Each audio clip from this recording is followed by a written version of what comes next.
Hello everyone, welcome to Step Up Academy. I am doctor Ananya Dixit, आपकी biology की teacher. और इस वीडियो में हम बात करने वाले हैं असर्शन रीजन चैप्टर आपके टिश्यूज चैप्टर जो कि 6th है आपके एनसीईआरटी बुक में। ओके तो असर्शन रीजन क्या होता है? असर्शन रीजन दो स्टेटमेंट्स आपको दिए रहते हैं क्वेश्चन में और ऐसे चार ऑप्शंस दिए होते हैं। कौन से चार ऑप्शंस होते हैं? पहला होता है assertion and reason are correct and reason is the correct explanation for assertion. Okay, ये दो स्टेटमेंट्स हैं।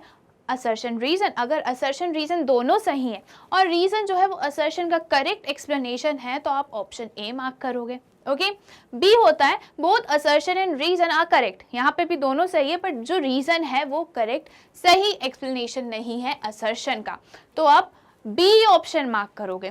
सी ऑप्शन रहता है कि असर्शन जो है वो सही है बट रीजन जो है वो गलत है। और डी ऑप्शन होता है assertion is false and reason is true. Assertion गलत है और रीजन क्या है? ट्रू है, सही है।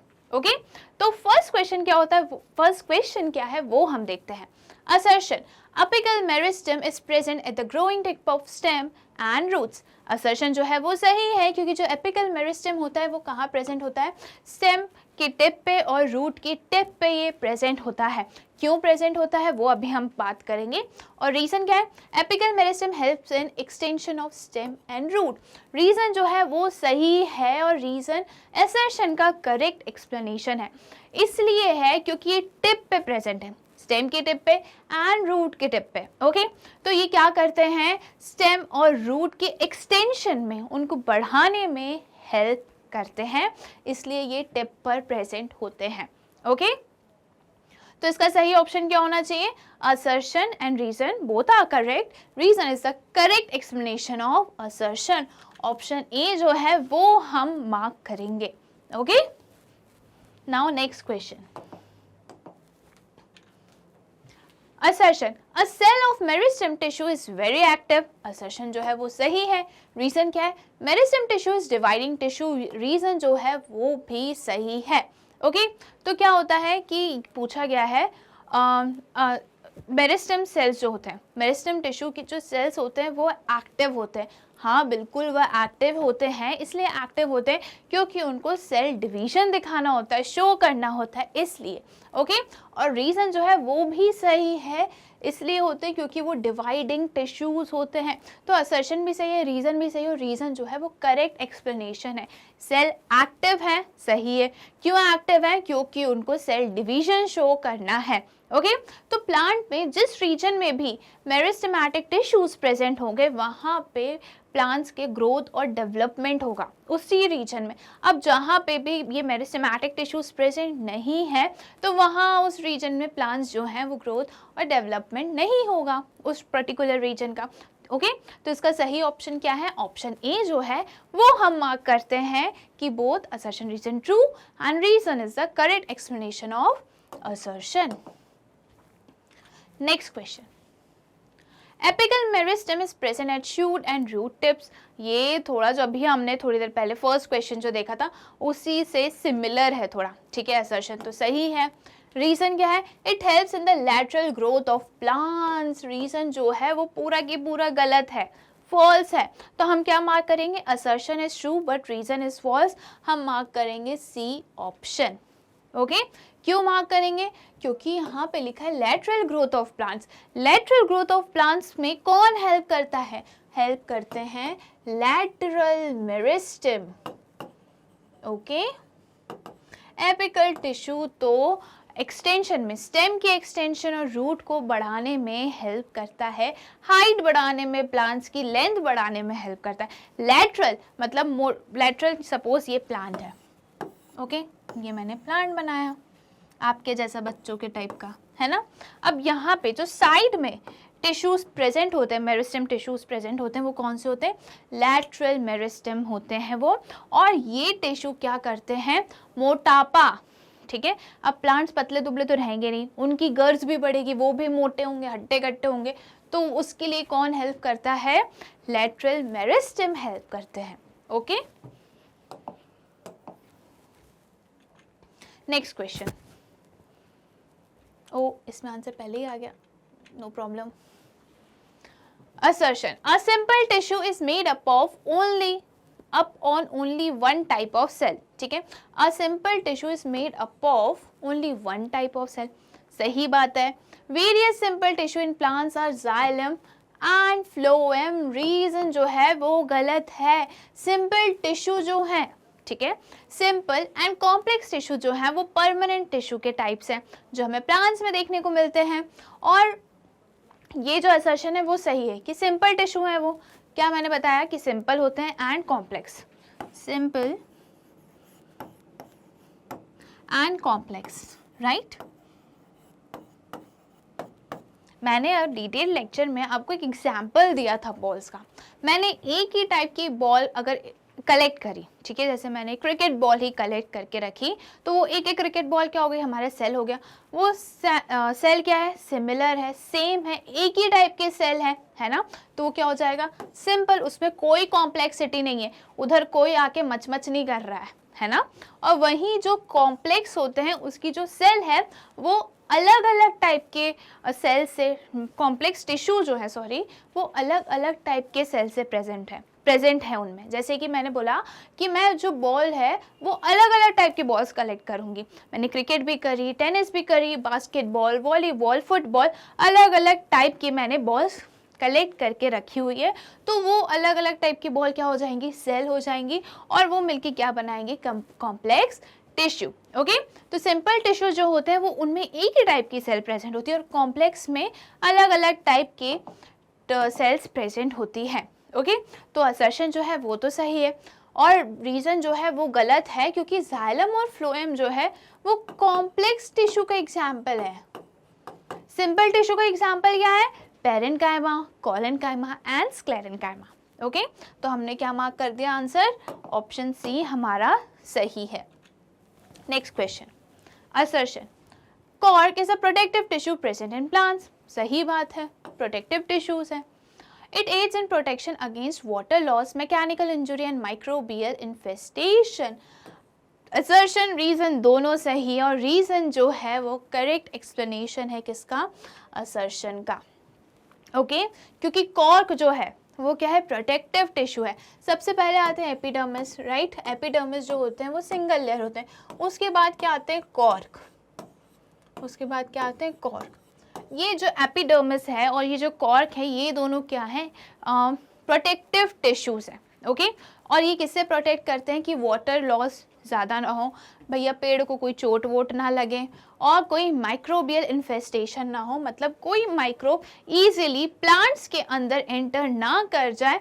इसके लिए कौन रिस्पॉन्सिबल है, हमारे प्लांट्स के protective tissues, cork and epidermis. Okay, तो असर्शन रीजन दोनों सही है, और रीजन जो है वो करेक्ट एक्सप्लेनेशन है। प्रोटेक्टिव किस वे में प्रोटेक्टिव है, तो इन्हीं वे इसमें प्रोटेक्टिव है। Okay, question 6, assertion xylem and phloem are both conductive tissue, conduction tissue. ये बात सही है कि जाइलम फ्लोएम जो है वो प्लांट्स के कंडक्टिव टिश्यूज होते हैं, क्योंकि यही वाटर, मिनरल्स और फूड का ट्रांसपोर्ट करते हैं। Assertion is true. Reason, conductive tissues are distinctive feature of a complex plant for their survival in the terrestrial environment. Mark this word, terrestrial environment. Okay, तो reason जो है वो भी सही है। ओके, अब रीज़न में क्या लिखा है वो मैं आपको थोड़ा समझा दूं कि ये जो कंडक्टिव टिश्यूज़ हैं ये किसका कैरेक्टरिस्टिक है, जो लैंड में प्लांट प्रेजेंट है, जो लैंड पे प्लांट्स हैं उनका ये कैरेक्टरिस्टिक फीचर है, कंडक्टिव टिश्यू। ओके, तो आप सोच रहे होगे कि क्या वाटर जो एक्वेटिक प्लांट्स हैं उनका नहीं है, उनमें जाइलम फ्लोएम नहीं होता। उनमें जो जाइलम होता है वो एब्सेंट होता है, ठीक है, उनके पास जाइलम प्रेजेंट नहीं होता है। ओके, तो ये सिर्फ जो है किस में प्रेजेंट होते हैं, ये दोनों टिश्यूज टेरेस्ट्रियल प्लांट्स पे। ओके, तो रीज़न सही है, बट रीज़न जो है वो असर्शन का करेक्ट एक्सप्लेनेशन नहीं है। कैसे नहीं है, यहाँ पे क्या लिखा है, कंडक्टिंग टिश्यूज है ये। अगर रीज़न दिया होता कि xylem phloem they conduct water, mineral and food, तब हम बोलते कि रीज़न जो है वो करेक्ट एक्सप्लेनेशन है असर्शन का। बट इसने तो क्या बता दिया, कैरेक्टरिस्टिक फीचर्स ही बता दिए टेरेस्ट्रियल प्लांट्स के। ओके, तो हम कौन सा ऑप्शन मार्क करेंगे, option B. Both assertion and reason are correct and reason is not the correct explanation of for assertion. Okay, next question, non-striated muscle are said to be involuntary in nature. Non-striated muscle can be moved according to will. assertion जो है वो सही है, okay और reason जो है वो गलत है। क्यों? नॉन स्ट्रेटेड मसल्स जो होती हैं वो इनवॉलेंट्री होती हैं, बिल्कुल होती हैं। इनवॉलेंट्री मतलब ऐसी मसल्स जिनको हम अपने अकॉर्डिंगली मूव नहीं कर सकते, that is known as involuntary, okay. और रीज़न क्या दिया है कि नॉन स्ट्रेटेड मसल्स वो होती हैं जिनको हम हमारे अकॉर्डिंग टू अवर विल, ठीक है, हमारी मर्जी से हम मूव कर सकते नहीं। तो किसका आंसर क्या होगा? assertion is true but reason is false, so I'll go with C. You must also go with C. Okay, next question. assertion, permanent tissue is composed of mature cell. reason assertion जो है वो correct है, सही है। meristematic tissue is a group of actively dividing cell. okay, reason भी सही है, but जो रीज़न है ना वो करेक्ट एक्सप्लेनेशन नहीं है assertion का, okay. both assertion and reason are true but reason is not the correct explanation for assertion. अब मैंने आंसर तो बता दिया, पहले हम समझ लेते कि क्या लिखा है इसमें, ओके। तो परमानेंट टिश्यू जो है वो क्या है? मैच्योर सेल है। क्या होता है ना कि मेरिस्टेमेटिक टिश्यूज हमें पता है कि उनके सेल्स जो हैं वो एक्टिव होते हैं, वो फ्रीक्वेंटली डिवीजन शो करते हैं, ओके। बट ऐसे मेरिस्टेमेटिक टिश्यूज या सेल्स जो अपनी ये कैपेबिलिटी लूज कर चुके हैं डिवाइडिंग की, डिवीजन होने की, सेल डिवीजन की, और वो एक particular shape, size, function acquired कर चुके हैं कि अब भैया मेरा यही शेप है, मेरा यही साइज है और मैं यही काम करूँगा, मुझसे और कोई काम की उम्मीद मत करना, ओके। तो वो किस में कन्वर्ट हो जाते हैं? वो हो जाते हैं परमानेंट सेल में, ओके। मेरिस्टेमेटिक सेल्स जो शेप, साइज, फंक्शन और मैच्योर हो चुके हैं वो किस में कन्वर्ट हो जाते हैं? परमानेंट में, और ये सेल डिवीजन की कैपेबिलिटी लूज कर देते हैं। अब ये सेल डिवीजन शो नहीं करते हैं, ओके। अब मेरिस्टेमेटिक टिश्यू जो है वो क्या है? हमें पता ही है कि एक्टिवली डिवाइडिंग सेल से बना हुआ है। मेरिस्टेमेटिक टिश्यूज में कि हमने जो डिफरेंशिएट किया है ना परमानेंट और मेरिस्टेमेटिक को, इसी बेसिस पे किया है कि परमानेंट के सेल्स जो हैं वो डिवीजन नहीं शो करते और मेरिस्टेमेटिक के जो हैं वो सेल डिवीजन शो करते हैं, ओके। तो हमारा ऑप्शन क्या है? बी हमने मार्क करा है, क्योंकि रीज़न तो करेक्ट एक्सप्लेनेशन है ही नहीं असर्शन का, okay. Next question, assertion, most of plant tissues are dead. Due to sedentary existence of plants, dead cells provide mechanical strength more easily than live ones and need less maintenance. तो assertion भी सही है और reason भी सही है। reason जो है वो करेक्ट एक्सप्लेनेशन है किसका? असर्शन का, ओके। तो जो प्लांट्स हैं वो मोस्टली किससे बने हुए हैं? डेड सेल से बने हुए हैं। और डेड सेल से क्यों बने हुए हैं? क्योंकि उनको यहाँ पे एक टर्म लिया हुआ है, sedentary existence of plant. Sedentary का जनरल मतलब होता है, मीनिंग होता है कि इन एक्टिव स्टेट, ओके। कोई अगर बहुत देर तक बैठा हुआ है, सो रहा है, बिस्तर से उठ ही नहीं रहा है, मूवमेंट ही नहीं दिखा रहा है, एक्सरसाइज वगैरह घूमने फिरने नहीं जा रहा है वो, ठीक है, बस पड़े हुए हैं, तो ये क्या होता है? Sedentary, okay. अब प्लांट्स कैसे? वो भी सीडेंट्री हैं, क्यों? क्योंकि वो मूवमेंट तो शो करते नहीं है, वॉक वो कर नहीं सकते हैं, ओके। तो सीडेंट्री एग्जिस्टेंस के लिए प्लांट्स के जो टिश्यूज़ हैं, सेल्स हैं, वो कैसे हैं? वो ज़्यादातर डेड हैं, ताकि वो उनको मैकेनिकल स्ट्रेंथ दे सके। और डेड सेल्स की मेंटेनेंस को भी कम मेंटेनेंस लगता है, ओके, कम मेंटेनेंस लगता है। Next question, assertion, ciliated epithelium helps in movement of particles, cilia helps in movement. assertion reason दोनों सही है और reason जो है वो correct explanation है assertion का, इसलिए है क्योंकि जो epithelium में cilia present है, epithelium में क्या present है? cilia present है, hair like projection होते हैं ये, और इसलिए इनको नाम क्या दे दिया हमने? ciliated। ये क्या करते हैं? ये पार्टिकल्स के मूवमेंट में हेल्प करते हैं, ओके। बट इनमें कौन हेल्प करता है? इनमें हेल्प तो कौन करता है? सीलिया ही करता है ना। तो क्या होगा हमारा आंसर? ऑप्शन ए हम मार्क करने वाले हैं, okay. Next question, assertion, surface of skin is impervious to water. assertion जो है वो सही है, surface of skin is covered by stratified cuboidal epithelium। ये रीज़न गलत है, मैं क्यूबॉइडल देख के ही मैंने मार्क कर दिया, क्योंकि क्या होता है? सबसे पहले तो बात हम ये कर लें, सरफेस ऑफ स्किन की। ओके, इम्पर्वियस मतलब है कि वो किसी भी चीज़ का पार्टिकल के मूवमेंट को, पैसेज को रोक रही है। ओके, इम्पर्वियस है। अब क्या होता है कि आप बारिश में भीगते ही हैं, सभी भीगते हैं। ओके, तो पानी जो है क्या वो हमारे स्किन के अंदर चला जाता है। अगर चला जाता तो हम गुप्पा नहीं हो जाते, स्वेल नहीं हो जाते, है ना। तो ये तो सही है, इम्पर्वियस है कि वाटर को वो अंदर नहीं आने दे रहा है। अब जो सरफेस ऑफ स्किन है ना, वो किससे बनी हुई है? वो स्क्वैमस एपिथेलियम से बनी हुई है। किससे बनी हुई है? स्क्वैमस। तो assertion is true but reason is false. हम मार्क करेंगे हमारा C. Next question, assertion lateral meristem at thickness of a plant of plants, सही है। Reason lateral meristems divides only in one plane. Assertion reason दोनों सही है और reason जो है वो करेक्ट एक्सप्लेनेशन है किसका? असर्शन का। लेटरल मेरिस्टेम जो होते हैं वो क्या होते हैं? मोटापा बढ़ाने में हेल्प करते हैं और सिर्फ ये एक ही प्लेन में डिवाइड करते हैं। Okay, next question, assertion 13 vessel and sieve tube both are meant for transport purpose, सही बात है। Xylem vessel and sieve tube किसके होते हैं? फ्लोएम के होते हैं। तो ये किसके लिए?